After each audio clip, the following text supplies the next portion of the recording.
안녕하세요. 현재 시간 6월 18일 오후 1시 반을 지금 보고 있습니다. 되게 오랜만에 녹화를 하게 됐는데 그동안에 저는 다른 영상 편집과 또 대학원 졸업을 위한 논문을 계속해서 쓰고 있었고요. 논문이 좀 지지부진해지면서 살짝 페인 같은 삶을 살고 있어가지고 따로 영화 리뷰할 시간을 내지 못하게 되었습니다. 이제 영상을 기다려주신 분들한테는 죄송하다는 말씀 먼저 드리고요. 다음 화도 언제 나올 수 있을지는 잘 모르겠네요.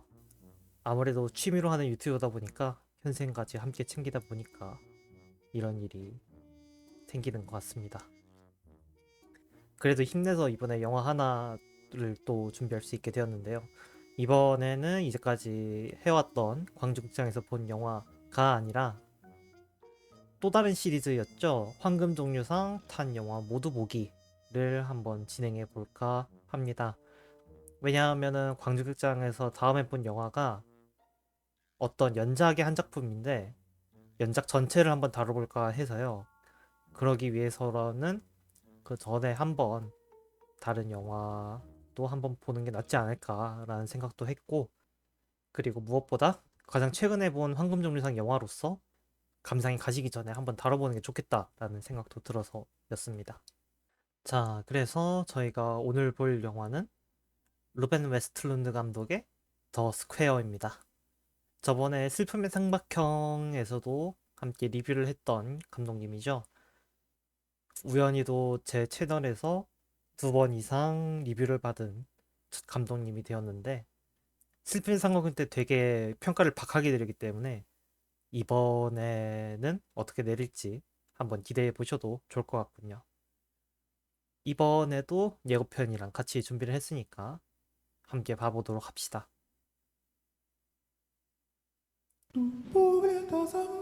We're a museum of modern and contemporary art, so we need to present art that is absolutely.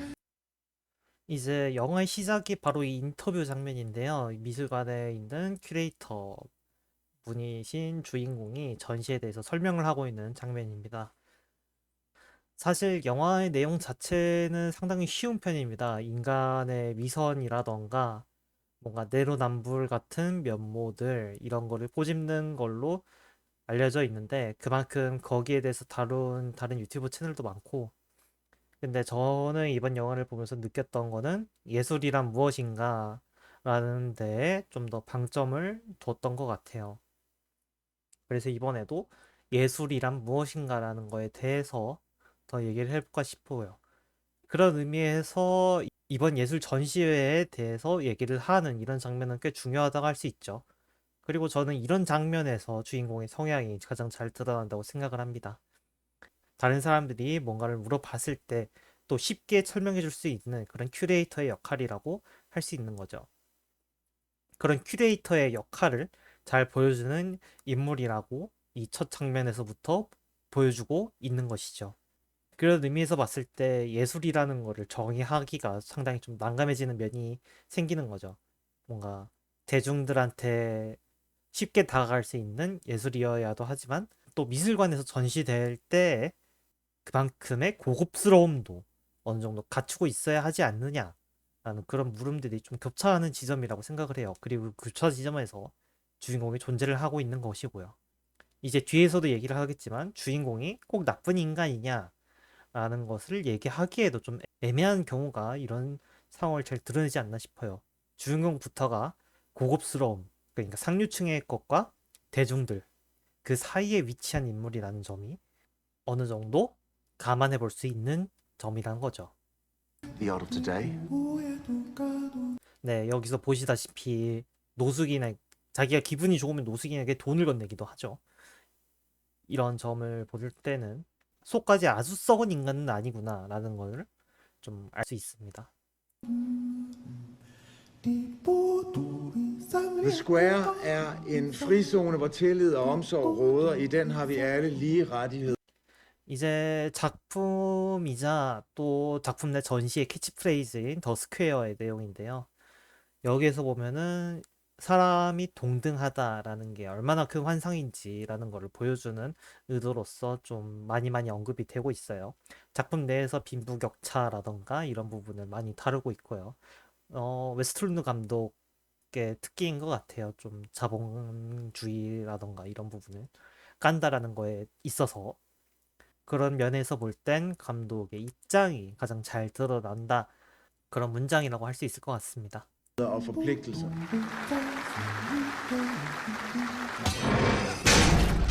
그러니까 이 부분부터 작품의 좀 정체성을 제대로 알려준다고 생각이 들어요.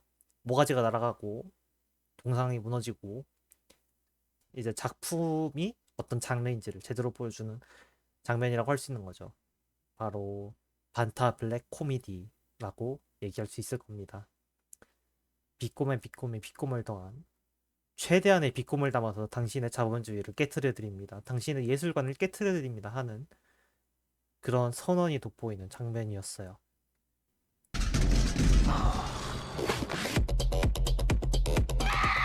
Altså på vej til arbejde her til morgen, som vi går ud med i den ejendom.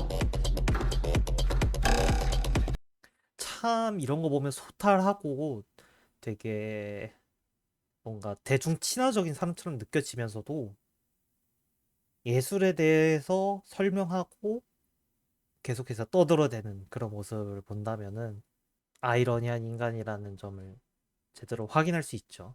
소매치기 당해서 직접 아파트에 가서 경고문을 뿌리는 모습을 경고문이라고 하지만 사실은 협박문을 뿌리는 모습은 상당히 불합리하면서도 관객들이 보기에는 우스워 보이는 그런 장면을 잘 만들어내고 있는 것 같습니다.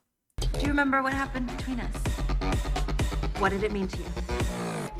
So what's my name? 이 부분에서 제대로 기억을 했는지 안 했는지 저는 잘 모르겠어요. 일단 확실하게 집에 있을 때 저 여자를 불렀던 이름대로 부르기는 합니다. 뭔가 자신이 불렀던 이름을 기억은 하는데 그게 진짜 이름인지 아닌지는 좀 저 혼자서는 확신하기가 좀 어려운 부분이 있습니다. 나중에 영화를 보실 때 한번 봐보시고 알게 되면 댓글로 얘기해 주시면 감사하겠습니다. 뭔가 원나잇을 보낸 상대의 이름을 기억한다는 것 자체가 상당히 색다른 부분이 있는 거죠. 그만큼 이 주인공이라는 인물이 얼마나 비전형적인 그런 인물로서 나타나는지에 대해서 얘기해 볼 수 있을 거라고 생각이 됩니다. Prøv lige, jeg skal lige forstå det her helt rigtigt. Liggende på vores YouTube-kanal, hvor der er et barn, der bliver sprængt i stykker. Det er ikke rigtigt, altså. 이제 전시회를 홍보하기 위해서 홍보 영상을 맡겼는데 아이가 폭발하는 영상이 게시가 되니까 당연히 사회적으로 큰 무리가 발생하게 되죠. 근데 문제는 자기 자신이 제대로 검토를 하지 못한데 그 잘못이 있는 거고 또 그게 오히려 전시가 바이럴되는 효과가 일어나면서 도대체 대중들이 원하는 것은 무엇일까? 라는 거에 대한 의문도 불러일으키기엔 충분했던 것 같습니다.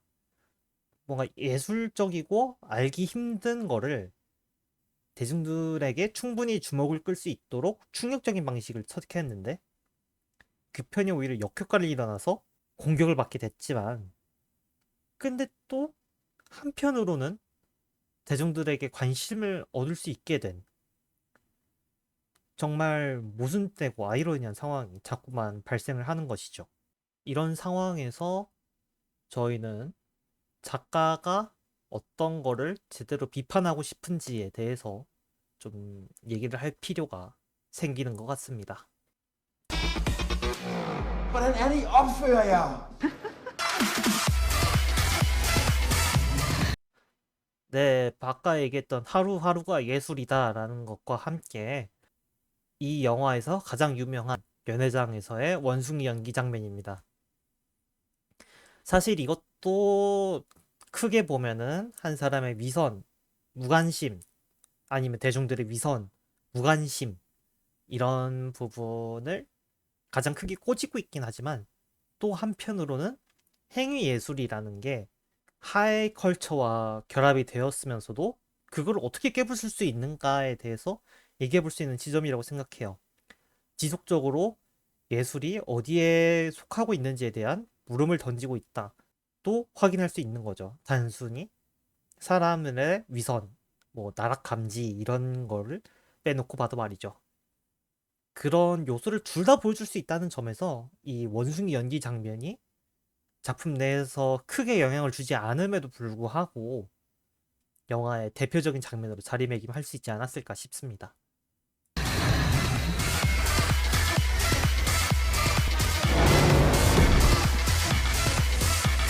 At either square and present art that is 가장 완벽한 예술이란 뭘까요? 대중들이 쉽게 이해할 수 있는 거? 아니면 대중들이 쉽게 다가갈 수 없는 거?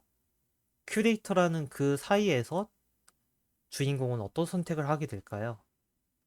단타블랙 코미디 작품이니만큼 그 시선은 대중에게 향하고 있으면서도 또 대중들의 모순을 타파하고 일어나도록 그런 시선을 보이고 있지 않나 싶습니다. 이 장면은 미술관에서 파티에 있을 때 일어난 장면인데요. 미술관 자체가 예전에 있었던 스웨덴 궁전을 개조해서 만든 거다 보니까 사람들이 막 왕실 유물 같은 거에 막 올라가고 그런 모습을 많이 보입니다. 이런 것도 권위를 해체하고 대중들한테 돌아가려고 하는 그런 감독의 모습을 보여줄 수 있다고 얘기할 수 있겠네요. absolutely 이제 작중에서 나온 더 스퀘어가 어떤 형태로 나오는지 직접 보여주면서 이렇게 끝이 나게, 예고편은 끝이 나게 됩니다. 개인적으로는 코미디라는 입장에서 되게 코믹스러운 연출을 예고편이 했던 것 같은데, 제가 아까 얘기했던 것처럼 작품 자체가 되게 반타 블랙 코미디라고 했죠. 그냥 블랙 코미디가 아니에요. 뭔가 좀 어두운 느낌이 더 자리 잡고 있는 그런 느낌의 코미디여가지고, 이런 거는 슬픔의 삼각형 예고편이 보여줬던 것과 비슷한 분위기가 좀 더 맞지 않았을까 싶어요. 감독이 만들어주는 영화가 그런 류로 볼 수도 있기도 하고요. So is everything all right? 네, 더 스퀘어 예고편을 저희가 끝까지 봐봤습니다. 슬픔의 삼각형에 비해서는 꽤 재밌게 본 작품이기는 했어요. 슬픔의 삼각형 같은 경우에는 좀 화장실 개그라던가 이런 부분들에 있어서 코미디라는 부분을 제가 많이 느낄 수 없었던 반면에 더 스퀘어 같은 경우에서는 주인공이 진짜 힘들게 구르는 모습을 보면서 좀 즐거워하는 맛이 있었죠. 밖에서 보이는 저희는 상당히 즐겁게 볼 수가 있었죠. 이것도 어떻게 보면 위선의 항존류라고 얘기할 수 있지 않을까 싶네요. 아무튼 슬픔의 삼각형보단 충분히 좋은 작품이었고, 그래서 슬픔의 삼각형이 황금종려상을 받은 만큼 이 작품도 황금종려상을 받을 만한 가치는 있었다라고 얘기는 할 수 있을 것 같습니다. 이제 마지막으로 하이컬처와 대중들 이 둘 사이에서 방황하는 주인공이 어디를 선택했는가, 그거에 대한 문제를 작품 내에서 직접 확인해 볼 수 있고, 그리고 그 부분에서 감독의 입장이 어떻게 나타나는지에 대해서도 더 확실하게 얘기할 수 있을 것 같아요. 그런 면에서 볼 때 주인공을 더 나쁘게 설정하면 어땠을까라는 생각도 들지만, 지금 와서 생각해보면은 그 사이에 낀 주인공의 입장이라는 거를 더 잘 나타낼 수 있게 뭔가 평범한 소시빈 같은 그런 느낌을 잘 살린 구도인 것 같아서 이제 와서 얘기를 해보고 나니까 오히려 지금의 주인공이 더 나은 것 같은 그런 생각이 드네요. 오랜만에 영화 얘기를 신나게 하니다 보니까 너무 기분이 좋고 스트레스가 좀 풀리는 기분이네요. 이제 이대로 영상 편집 없이 올릴 수 있으면 더 좋겠지만 그거는 아무래도 힘들겠죠. 그러면은 오늘 더 스퀘어 얘기는 여기까지였습니다. 다음번에는 이제 광주극장에서 본 영화와 관련된 다른 영화를 가지고 오도록 하겠습니다. 시청해주셔서 감사합니다. 이상입니다.